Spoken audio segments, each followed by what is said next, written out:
We're all feeling the effects of inflation lately. The inflation rate is hovering at around 6.2% nationally, the highest it's been for about 20 or 30 years. But what's causing it and how long will it hit our wallets? KAMR Local 4's Kaylee Green has the latest from local economists.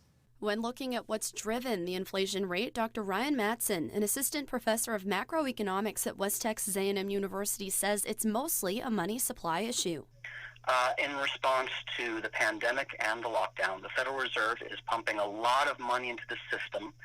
They were growing their asset balance sheets, which basically means that they were buying up a lot of assets to push money out. Matt Ramsey, an economist at Amarillo National Bank, says there are other causes too. So inflation is a phenomenon of, one, the amount of money in the system, two, demand, and three, supply.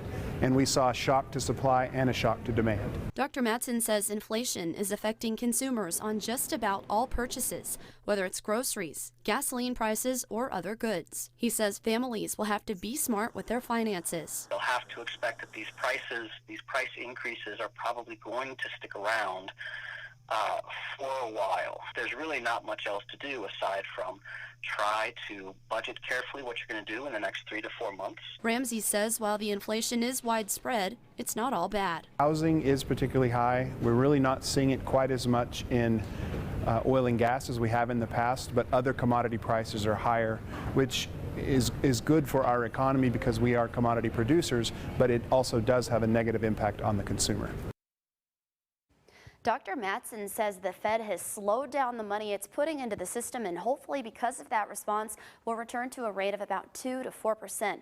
Live in studio, Kaylee Green, KAMR Local 4 News. Jackie. Kaylee, thank you. Dr. Matson also says since the job market is recovering well, now could be the time to ask for a higher salary or start looking for a job with a higher wage.